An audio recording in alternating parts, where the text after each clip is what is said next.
Apa kabar Sobat Swan? Baiklah, kali ini kita akan membahas lanjutan dari materi Structural Equation Modeling.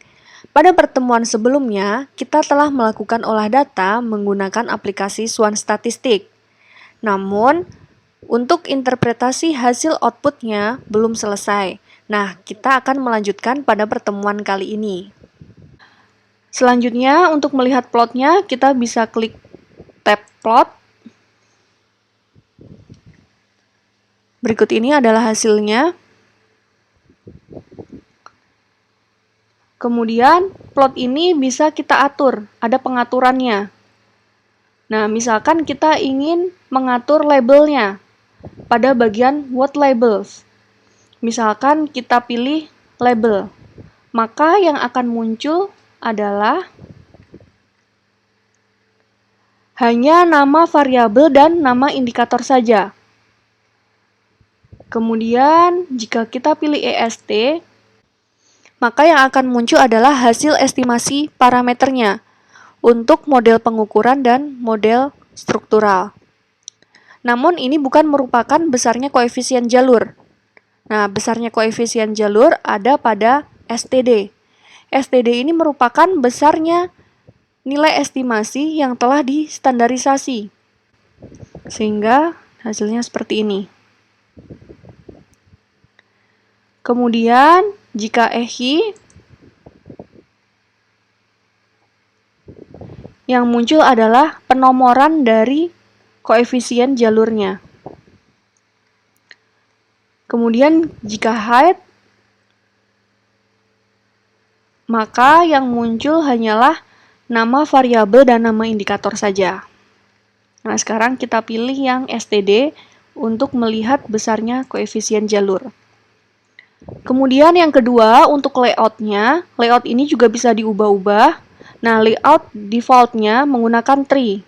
Kita bisa ubah menggunakan circle, bentuk circle. Jadi bentuknya melingkar. Kemudian kita bisa ganti juga dalam bentuk spring. Bentuknya seperti ini. Agar lebih menarik dan mudah dibaca, kita pakai yang tree. Kita juga bisa melakukan rotasi dari model ini. Misalkan kita rotasi 2, maka hasilnya seperti ini, akan terputar. Nah, untuk grup color bisa dikelompokkan. Misalkan dikelompokkan berdasarkan variabel manifestnya.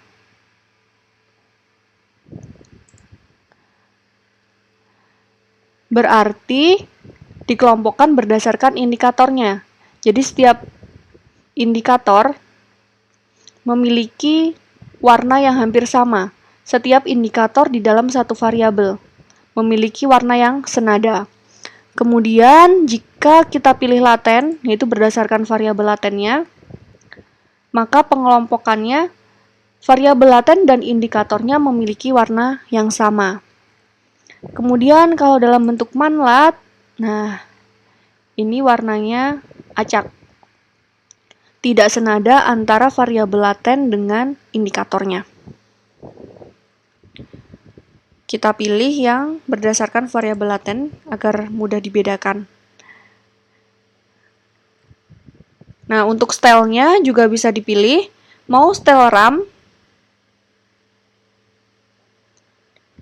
Jika menggunakan style RAM, bentuk dari koefisien residualnya ini melingkar. Nah, jika menggunakan list rel, bentuknya anak panah biasa. Kita gunakan yang bentuk list rel. Besar kecil dari plot ini juga bisa diatur. Ini untuk mengatur lebarnya. Pada width, kita gunakan width 100. Kemudian untuk height-nya, tinggi rendahnya, plot juga bisa kita atur. Nah, ini lebih pendek. Misalkan kita pakai yang 700. Nah, ini yang default-nya ya. Kemudian untuk mau menunjukkan residual atau tidak. Kita bisa pilih, misalkan kita nggak perlu menunjukkan residualnya, kita uncheck residualnya. Jadi nilai residualnya tidak nampak. Nah, sekarang kalau kita cek lagi, residualnya jadi nampak. Kita juga bisa memilih warnanya, mau warna pastel atau warna terang. Jika ini kita uncheck, warnanya jadi warna terang. Kita pilih pastel, warnanya jadi lebih pastel.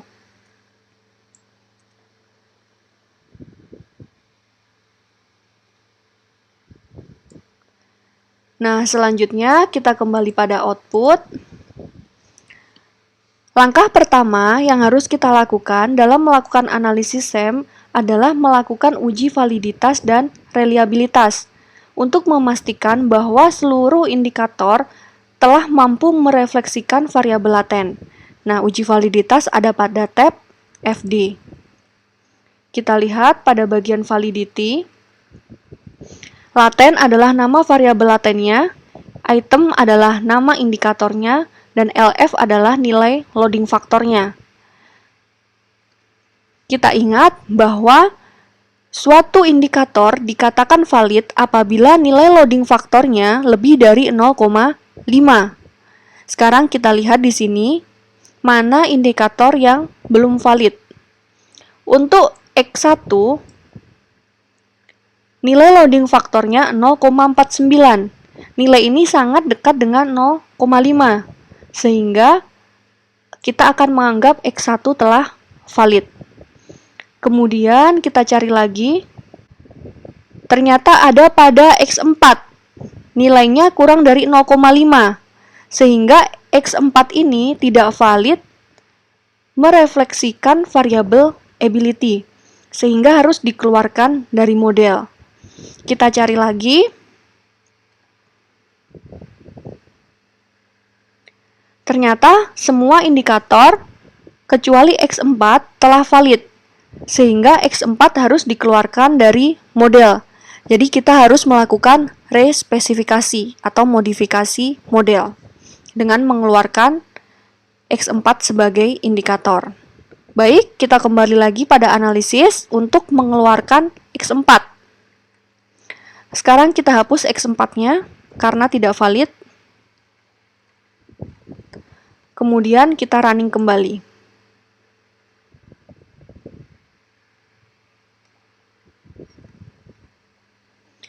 Kemudian kita lihat kembali hasilnya. Ternyata seluruh indikator telah valid. Nilainya telah lebih dari 0,5. Nilai loading faktornya lebih dari 0,5. Setelah uji validitas, kita masuk pada uji reliabilitas dengan menggunakan nilai Cronbach's alpha. Nah, di sini kita lihat, perlu kita ingat, nilai Cronbach's alpha lebih dari 0,6 berarti variabel tersebut telah reliable. Kita lihat di sini, seluruh variabel laten kita telah reliable karena nilai Cronbach's alpha-nya lebih dari 0,6. Pengujian asumsi dan interpretasi akan kita lanjutkan pada pertemuan selanjutnya. Untuk pertemuan kali ini cukup sekian, terima kasih.